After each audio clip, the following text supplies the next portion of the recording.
बनाने का विधि, भौतिक गुण, रासायनिक गुण को पढ़ चुके हैं। सारे रिएक्शन को मैंने थॉरली बताया है।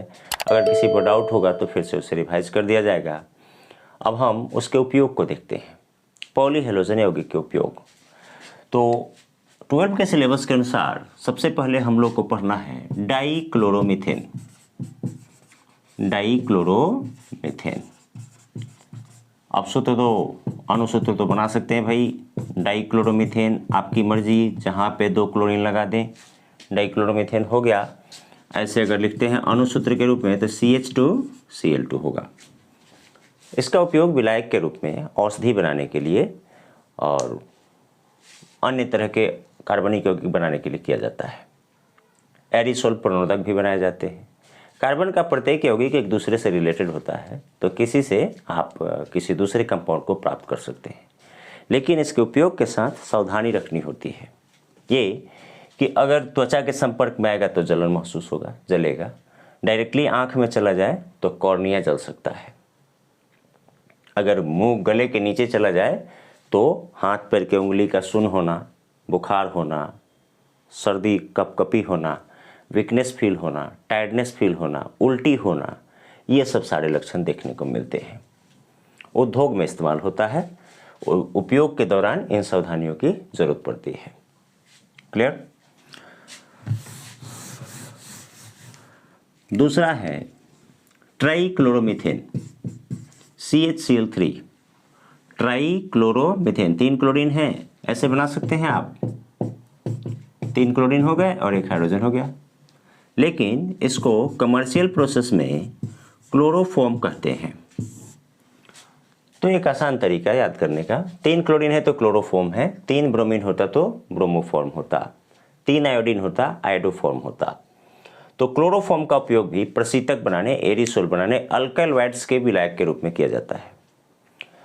हालांकि क्लोरोफॉर्म निश्चेतक के रूप में उपयोग होता था पहले, बेहोश करने के लिए, ऑपरेशन से पहले बेहोश करने के लिए इसका उपयोग किया जाता था, लेकिन धीरे धीरे देखा गया कि इसका गलत प्रभाव मानव जाति पे, मानव के शरीर पे, पेशेंट के शरीर पर हो रहा है, तो इसके उपयोग को कम कर दिया गया। अब इसके जगह पर सुरक्षित दूसरे निश्चेतक जैसे हेलोइथेन्स है, उसका उपयोग किया जाता है। ऑक्सीजन से चोक करके किया जाता है। वायु में कम मात्रा में ये हो, अगर आप सांस लेते हैं तो ऐसे स्थिति में चक्कर आना, थकान, उल्टी हो सकता है। अगर ज़्यादा मात्रा में सांस लेते हैं तो किडनी, लीवर क्षतिग्रस्त हो सकता है, लीवर सिरोसिस हो सकता है, जिसे सामान्य भाषा में लीवर कैंसर कहते हैं। हालांकि इसके भंडारण की भी बात करें अगर, तो इसे रंगीन बोतल में रखते हैं, जहाँ पर जिस बोतल में प्रकाश कम जाए। अगर सूर्य का प्रकाश जाता है तो ये विषैला गैस फॉस्जीन बनाता है। अगर धूल कण के संपर्क में आए तो विस्फोटित हो जाता है। तो इसे मोम से लेपित बर्तन में रखते हैं, ताकि अगर पार्टिकल्स, धूल पार्टिकल्स जाए भी तो मोम में चिपक जाए और यहाँ तक ना पहुँचे। खुले में रहेगा तो भी ऑक्सीडाइज हो जाएगा और ख़राब हो जाएगा। तीसरा है CHI3। अभी हमने आपको बताया था 3 क्लोरीन थे तो क्लोरोफॉर्म, 3 आयोडीन है आयोडोफॉर्म। इसको बोलते हैं ट्राई आयोडोमीथेन। ट्राई आयोडोमीथेन कमर्शियल नेम क्या है भाई, औद्योगिक नाम? आयोडोफॉर्म। ये प्रबल एंटीसेप्टिक है। एंटीसेप्टिक का हिंदी होता है पूतरोधी। कटे फटे घाव पर लगाएंगे तो जल्दी ठीक हो जाएगा। प्रबल एंटीसेप्टिक, प्रबल मतलब काफ़ी मजबूत, जल्दी से घाव को काबू करता है। लेकिन गड़बड़ कहाँ है कि बहुत ज़्यादा बदबू देता है। इसके बदबू से परेशान होकर अब इसका उपयोग नहीं के बराबर किया जाता है। इसमें एंटीसेप्टिक गुण का मुख्य कारण है इसमें आयोडीन का होना।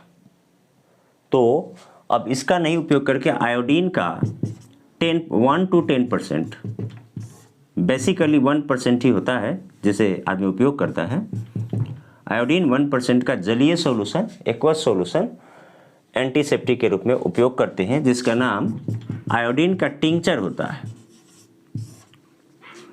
ये भी बहुत कारगर है। कैसा भी गहरा घाव हो, 1-2 बार लगाएंगे तो ठीक हो जाएगा। अब आयोडीन के और भी डेरिवेटिव्स हैं जिसे बनाया गया है जो इसके जगह पर काम आएंगे, जैसे आपका सोफ्रामाइसिन है, टेरामाइसिन है। टेरामाइसिन तो टेट्रासाइक्लिन का होता है। आयोडीन पोविडीन है, आपका बेटाडीन है। नाम से ही स्पष्ट होता होगा कि इसमें आयोडीन की मात्रा है। आयोडीन एंटीसेप्टिक का काम करता है। हालांकि अब बात करें चौथा CCl4 carbon tetrachloride, carbon tetrachloride, CTC shortcut में, कार्बन टेट्राक्लोराइड। ये भी पहले विलायक के रूप में काम आता था, अभी भी आता है। ग्रीस साफ करने, धातु की सफाई करने, दाग धब्बे छुड़ाने, धातु के फिनिशिंग में इसका उपयोग किया जाता था। अग्निशामक के रूप में भी इस्तेमाल किया जाता था, जो बैंक में या कहीं और भी अग्निशामक का जो लाल सिलेंडर रखा रहता था। अब इसका मात्रा कम कर दिया गया है। अब इसके जगह पर सोडियम हाइड्रोक्साइड और दूसरे कंपाउंड्स का उपयोग होता है जो आग पे जल्दी काबू पाते हैं। लेकिन इसके उपयोग में भी सावधानी रखनी होती है, क्योंकि यह अगर मानव इसके संपर्क में आता है, थोड़ा मात्रा में भी सूंघता है या अंदर जाता है, तो ऐसे स्थिति में उल्टी होना, बुखार होना तो सामान्य चीज़ है। अगर थोड़ा ज़्यादा मात्रा में चला जाए तो आदमी मूर्छित हो जाता है, बेहोश हो जाता है, कोमा में चला जाता है और मृत्यु भी हो जाता है। मृत्यु कारक है ही, इसलिए इसके उपयोग में सावधानी रखें। तंत्रिका तंत्र को काफ़ी नुकसान पहुंचाता है। सेंस ऑफ ह्यूमर कम हो जाएगा। हो सकता है कि आप इसके दुष्प्रभाव को थोड़ा कम मात्रा में यदि झेल भी पाएँ तो हो सकता है कि आप एक अंग से पैरालाइज हो जाए, दिमाग कम काम करे या आँख काम करना कम कर दे, सुनने की शक्ति खत्म हो जाए, देखने की शक्ति खत्म हो जाए और अस्थाई नहीं, अस्थाई रूप से हो जाए। इसलिए खतरनाक है ये।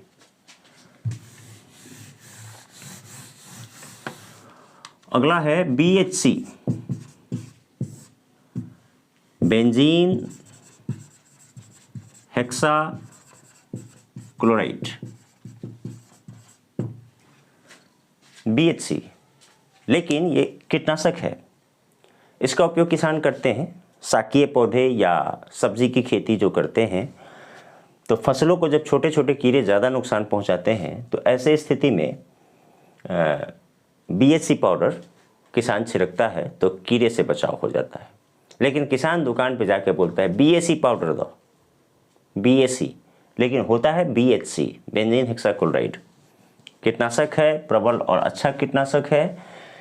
इसको बनाते कैसे हैं उस पर ध्यान दें तो नाम पे चर्चा करते हैं। फिर बेंजीन ले लेते हैं और इसकी अभिक्रिया क्लोरीन से करा देते हैं प्रकाश की उपस्थिति में।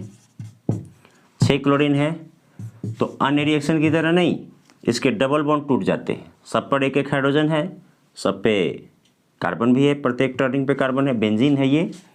फिर से बात करें अगर आपके साथ तो नोमेनक्लेचर पढ़ाया जा चुका है, उसके वीडियो के लिंक को इसके डिस्क्रिप्शन में दे दिया जाएगा। अगर आपको डिस्क्रिप्शन में नहीं मिलता है तो चैनल को वॉच करेंगे, सब्सक्राइब करेंगे तो वहाँ पे सारा नोमेनक्लेचर मिल जाएगा, आपका डाउट क्लियर हो जाएगा। अगर फिर भी डाउट है तो आप कमेंट बॉक्स में देंगे तो अगले क्लास में क्लियर कर देंगे। तो बेंजीन की अभिक्रिया क्लोरीन से कराते हैं तो सारे बॉन्ड टूट गए और 6 क्लोरीन है, 6 क्लोरीन लग गए। हाइड्रोजन यहाँ के रिप्लेस नहीं हुए हैं, डबल बॉन्ड टूटा है। ये बना किस चीज़ से? बेंजीन से। क्लोरीन कितने हो गए? 6। इसीलिए कहा जाता है बेंजीन हेक्साक्लोराइड। बेंजीन तो समझ रहे हैं, हेक्सा मतलब 6 गो, क्लोरीन, बेंजीन हेक्साक्लोराइड। लेकिन इसमें गिनती करते हैं तो कार्बन कितने हैं? 6, हाइड्रोजन 6 और क्लोरीन 6। तो इसका दूसरा नाम 666 भी होता है, 666। हालांकि केमिस्ट्री के भाषा में इसे लिंडेन भी कहते हैं। कमर्शियल नाम तो जानते हैं BHC। स्ट्रक्चर समझ लिया आपने। स्ट्रक्चर को अणुसूत्र के रूप में लिखेंगे तो कार्बन 6, हाइड्रोजन 6 और क्लोरीन 6। इसका एक और नाम है गैमेक्सिन। गैमेक्सिन के नाम से भी जाना जाता है। क्लियर? कीटनाशक के रूप में उपयोग होता है।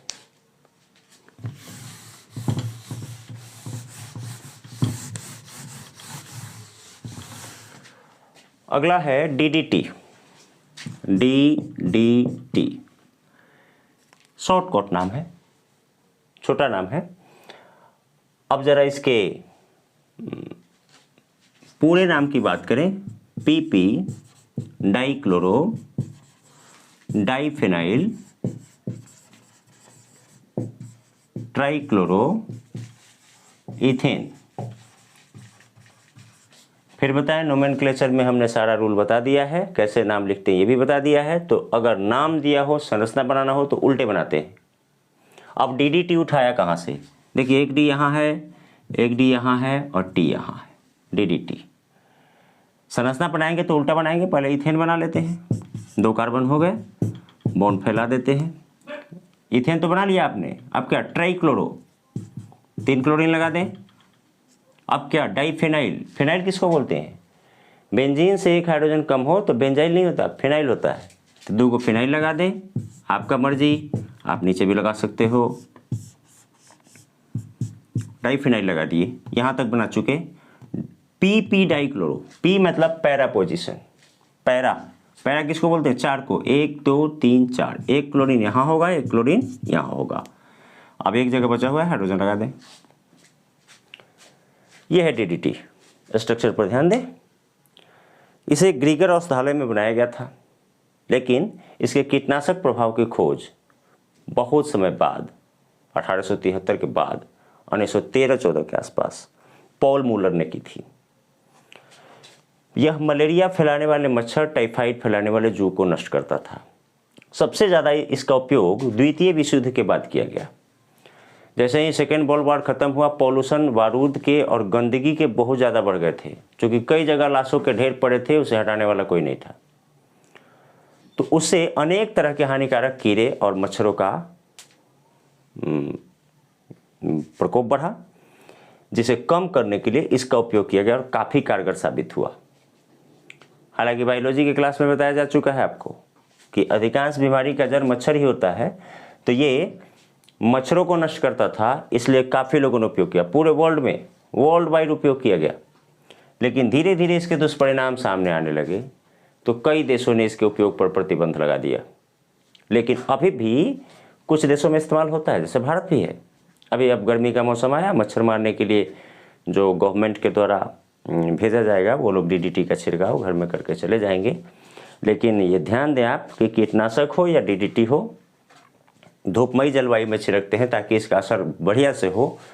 तो जैसे ही छिड़काव करते हैं तो ये तो कुछ दीवार पे, कुछ मिट्टी पे पड़ते हैं, कुछ फसलों पे लग गए, तो इसका थोड़ा सा अंश वातावरण में इवेपोरेट होकर चला जाता है, जो बारिश के पानी के साथ पुनः नीचे आता है।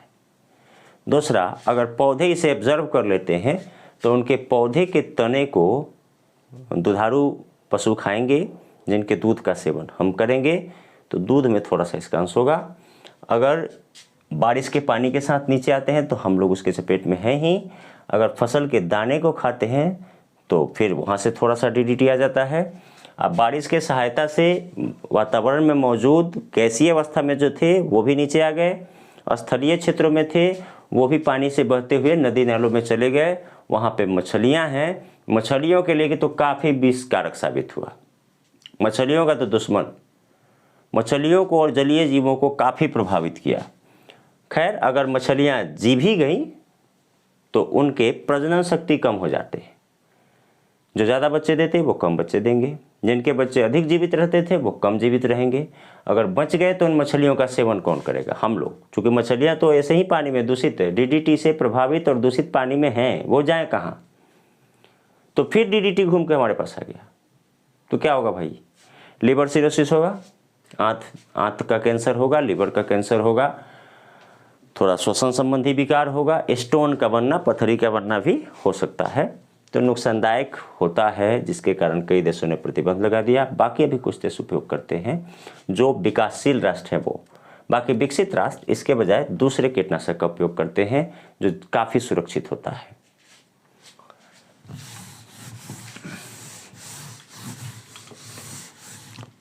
अगला है फ्रियोन। फ्रियोन को कहते हैं क्लोरोफ्लोरोकार्बन, क्लोरोफ्लोरोकार्बन। अब इसका शॉर्टकट देख लीजिए, CFC। अक्सर सुनते होंगे आप लोग बचपन से, CFC।